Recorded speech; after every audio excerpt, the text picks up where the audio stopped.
Baby বলো। কত sweet. শোনো, আমি কিন্তু আজকে তোমার বেডেই ঘুমাবো। মাকে বলে দিয়েছি আমি আজকে রাতে ফিরবো না। সত্যি সত্যি থাকবে তো? বেবি বলো। কালকে সকালে আমাকে সাইন করাবে তো?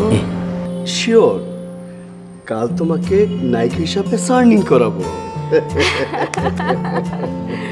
You are my love.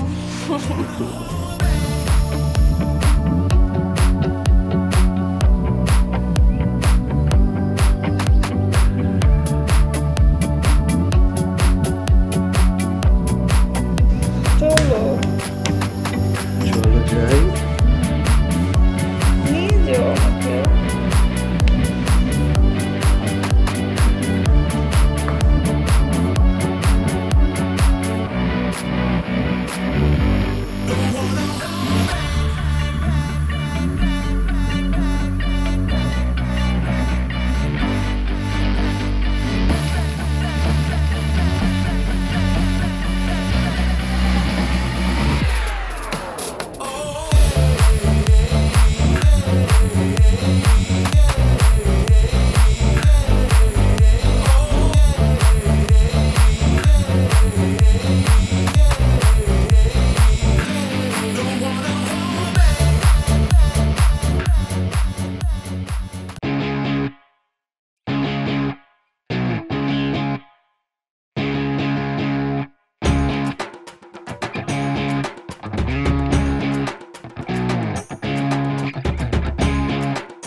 আজকে এফডিসিতে একটা সাংঘাতিক ঘটনা ঘটছে। কি হয়েছে বাবা? এফডিসিতে আজকে একটা নতুন নায়িকা আসছে, দেখতে শুনতে খুবই সুন্দর, আর আমার মনে হয় সে অভিনয় খুব ভালো করবে।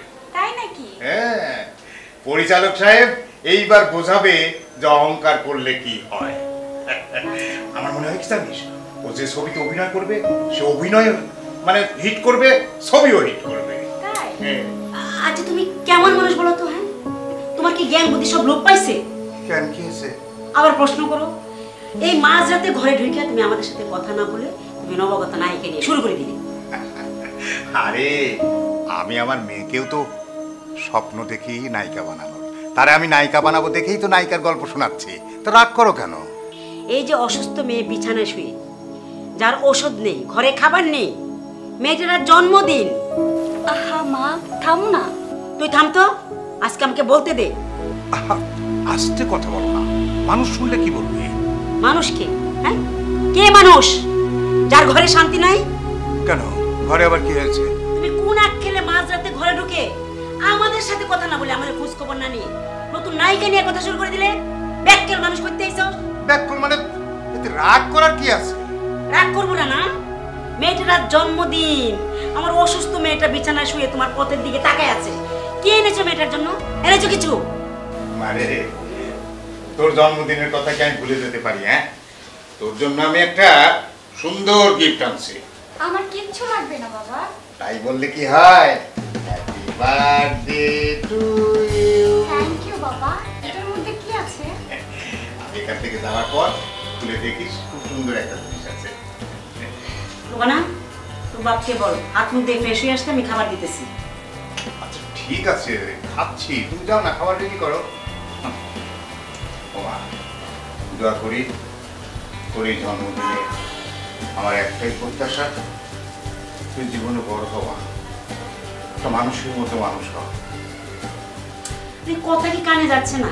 কি রাত কটা বাজে? আমি কি নিশাচর প্রাণী, ঘুমাবো না? হ্যাঁ আচ্ছা ঠিক আছে, যাও না, তুমি খাবার রেডি করো, আমি আসছি, বললাম তো। জলদি আসো। আম্মু তুমি খেয়েছো? হ্যাঁ আমি খেয়েছি, তুমি খাও। ঠিক আছে, তাহলে আমি যাই। তোর আম্মা যেভাবে চিল্লাচিল্লি করতেছে তাড়াতাড়ি খেয়ে নিয়ে গিয়ে।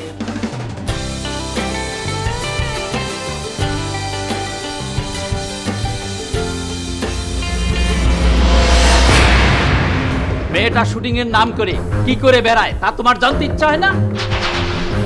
গরিবের মেয়ে দামি দামি জামা কাপড় পরে ঢং ঢং করে বেড়ায়, কোথায় টাকা পায়, কিভাবে পায় তোমার জানতে ইচ্ছা করে না?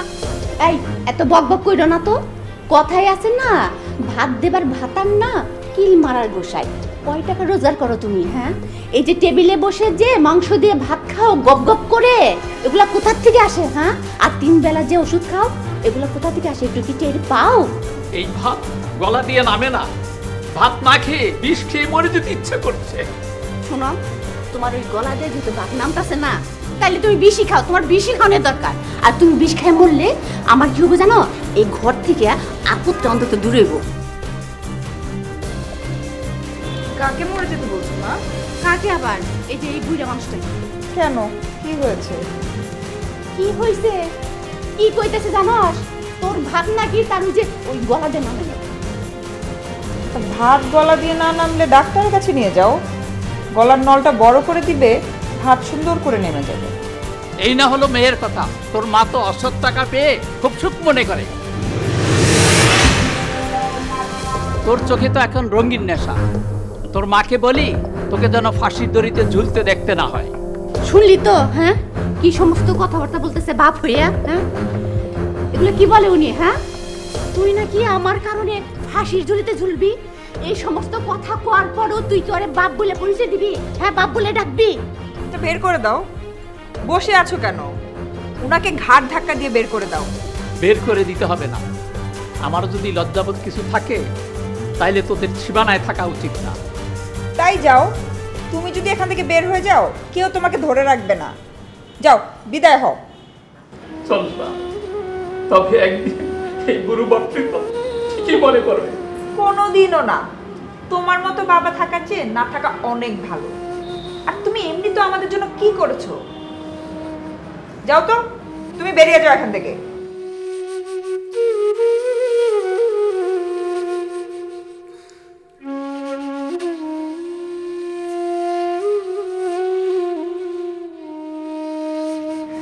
মা, এবার বলতো প্রডিউসার তোকে কি বললো? কি আর বলবে, নতুন সিনেমা সাইন করে এলাম। সত্যি? টাকা পয়সা কিছু দিছে? হ্যাঁ, দাঁড়াও।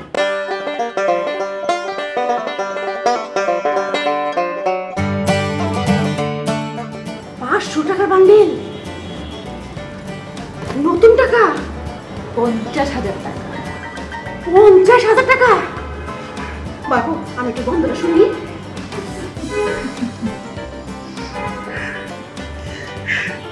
50,000 টাকা আমি ইচ্ছে মতো খরচ করবো। আচ্ছা ঠিক আছে, এটা তুমি তোমার কাছেই রাখো।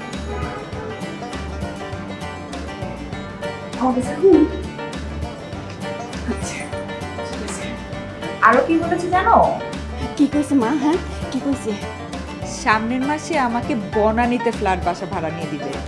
হ্যাঁ, কি কস তুই? বনানীতে ফ্ল্যাট কিনে দিব না? কি কর, কি বলি? ভাড়া নিয়ে দিবে। ভাড়া নিয়ে দিব? হ্যাঁ, আর সেই মাসে ভাড়া কত ফ্ল্যাটের জানো? কত মা, কত? 1 লক্ষ টাকা। 1 লক্ষ টাকা ভাড়া? হায় আল্লাহ, কি শুনতেছি আমি সব। আমি তো দেখতেছি তুই কয়দিন পরে টাকার বিছানায় ঘুমাবি মা। ঠিক বলেছ মা, আমিও দেখতে চাই এই ঢাকা শহরের টাকা কোথায় ওদের। খালি একবার এই সিনেমার সাইনবোর্ডটা আমার গায়ে লাগিয়ে নেই। তাই ক, তোর বাপের কাছে বিয়া বসে আমি কোনোদিনে যে টাকা পয়সার মুখ দেখি নাই। আমি তো 5,000 টাকা কোনোদিন একসাথে গুনেও দেখি নাই এই হাতে। মাগো, তুই আমার মেয়ে হয়ে এই যে এতগুলা 50,000 টাকা তুই এই প্রথম আমার হাতে দিলি, আমার যে কি খুশি লাগতেছে রে মা। তুই আমার লক্ষ্মী না, তুই আমার কুল যে টুকরা। কত টাকা দিছে রে আমারে। ঠিক আছে, এটা তুমি তোমার কাছেই রাখো, তো তুমিই খরচ করবে। আমার কাছে রাখুন? সত্যি কইতেছস? আমি তো দেখবো তুমি কত টাকা খরচ করো। এটা তোমার তো শুরু। ঠিক আছে। আসো, আরে আসো না, ভিতরে আসো। আসো, এইটা হচ্ছে তোমার লিভিং রুম।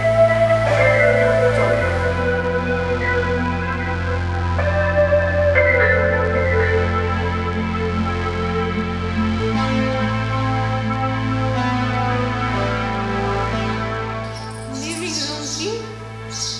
এখানে বসে তুমি সবার সাথে আড্ডা দিবা, গল্প করবা।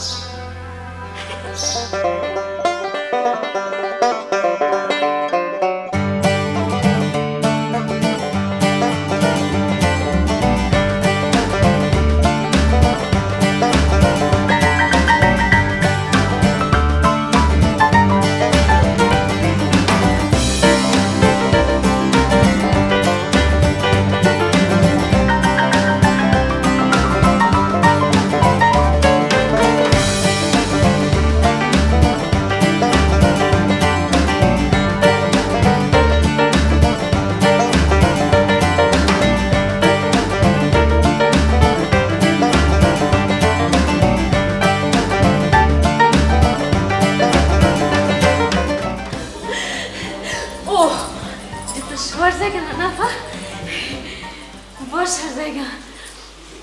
আচ্ছা আপা, এটার দাম কত হইব? এই তো 60-70 হাজার টাকার মতো। কি হচ্ছে? আরে রে, কি হলো তোমার? পানি।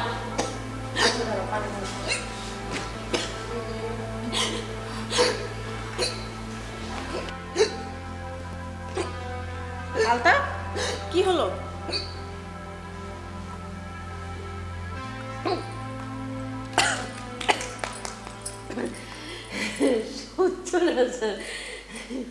এখন ঠিক আছে তুমি?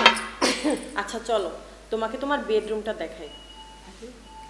শোবার ঘর, চলো।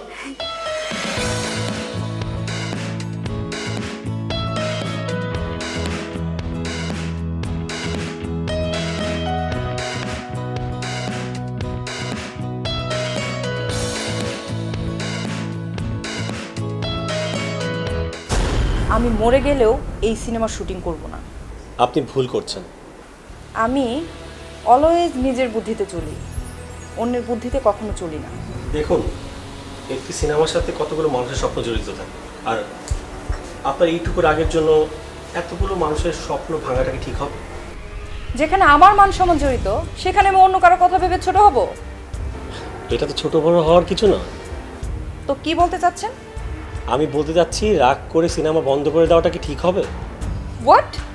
তার মানে কি এখন আমি মামুনের পা ধরে গিয়ে বলবো আমি ভুল করেছি, শুটিংটা শেষ করো? হ্যাঁ দেখুন, আপনি তো জানেন এটা আমার প্রথম ফিল্ম। আমার মনে হয় আপনারা নিজেদের মধ্যে ঝামেলা মিটিয়ে নেওয়াটাই উত্তম। একবার ভেবে দেখবেন। আমি ভেবেচিন্তে ডিসিশন নিয়েছি, মামুনের সিনেমা আমি করব না মানে করব না। মামুন এখনো সোনামনকে চিনতে পারেনি। দেখুন, এই সিনেমা না হলে আপনার কোনো ক্ষতি হবে না, কিন্তু আমার আর মামুন স্যারের অনেক বড় বিপদ হয়ে যাবে। ওয়েল, তাহলে অন্য কোনো নায়িকা নিয়ে সিনেমা শেষ করতে বলো। 40% শুটিং শেষ হয়ে যাওয়ার পর নতুন নায়িকা নেওয়া কি পসিবল? তো আমি কি এখন সবার কাছে হেরে যাব? মোটেও না, বরং আপনি উদারতা দেখালে আপনি জিতে যাবেন।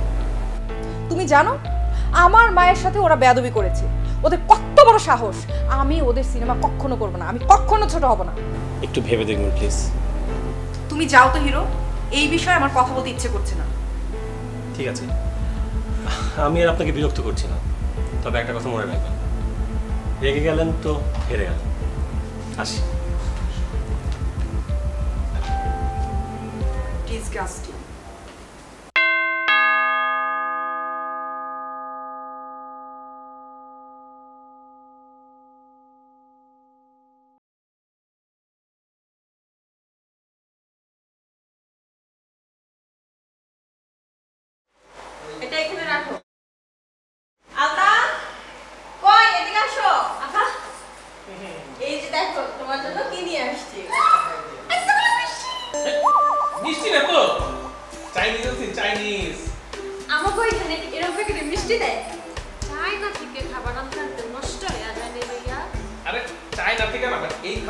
বাংলাদেশি চাইনিজরা রান্না করে দিচ্ছে, এটা হলো চাইনিজ।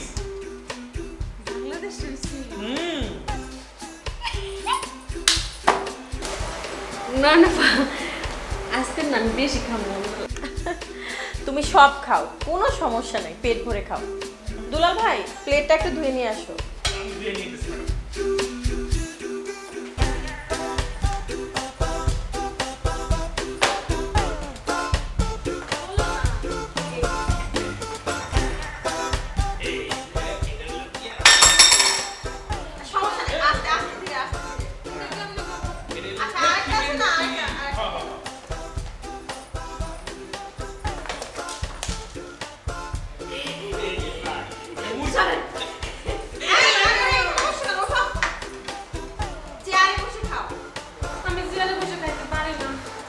সমস্যা নাই, আজকে চেয়ারে বসে খাও যেভাবেই পারো, কালকে থেকে শিখে নিবা।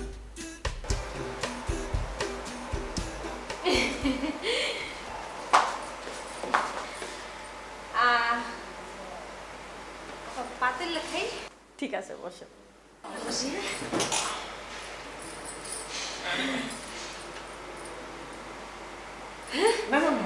তুমি খাও।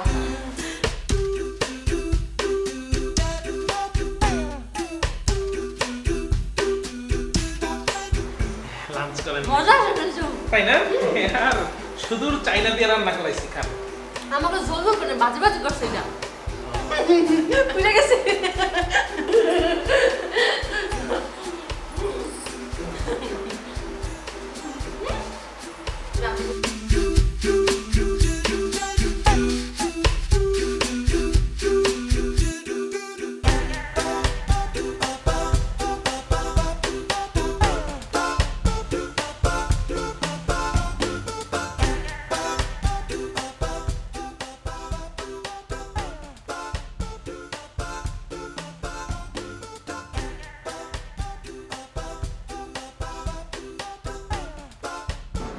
সানগ্লাসটা পরো। এই পড়তেছি দেখি। এখন তোমাকে নায়িকার মামা মনে হচ্ছে। হিল পরেছো দেখি? হ্যাঁ, যাও প্র্যাকটিস করো। এদিকে হাঁটবো? হ্যাঁ, প্র্যাকটিস করো আমার সামনে। পড়ে যাবো না তো? পরে যাবা না দেখি তো প্র্যাকটিস করতে বলেছি। প্র্যাকটিস করো বেশি বেশি করে।